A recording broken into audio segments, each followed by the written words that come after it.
All right, so this topic says evaluate the following. If you didn't know what evaluate means, you could simply click on the word evaluate. It will tell you in mathematics to evaluate is to find the value of. So it's just another way of asking you to solve it, to figure out what the value of this operation would be.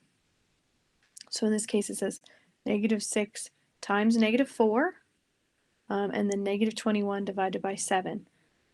So this is where we start getting into the issue of two negatives make a positive.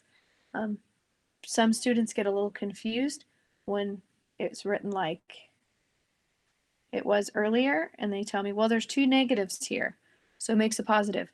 But this is where they were inserting, and I'm not going to change colors real quick, just insert a plus sign there. So it's -2 plus -3. This is an addition sentence, or if we ignored that addition and we just looked at the minus sign, this is a subtraction sentence. You can think of this as either way. The only time that two negatives make a positive is when you're multiplying or dividing. So in this case, we're looking at -6 times -4. That's two negatives, and we're multiplying.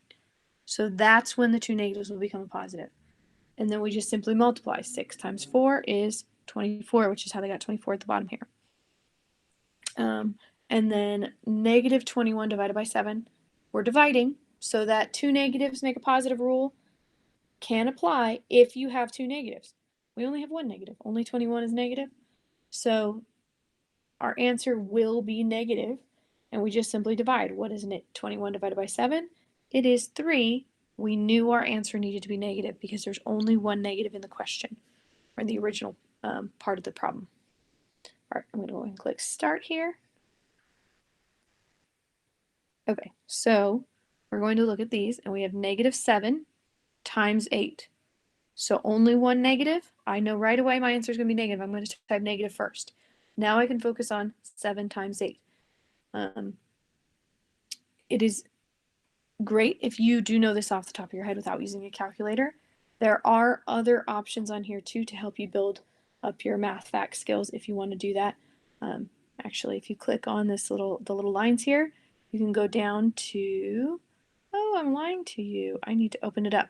It's called Quick Tables. So that is something that I can offer if you want to work on your math facts if you're not sure on that one. Even though the calculator's crossed off, you can use a calculator. I do try to encourage you to do this.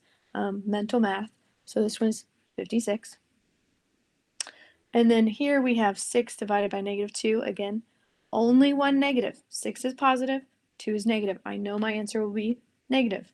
Then I just say, what is 6 divided by 2? And I get 3. Check. Yay! All right, one more of these, and there's not a whole lot to write on these ones.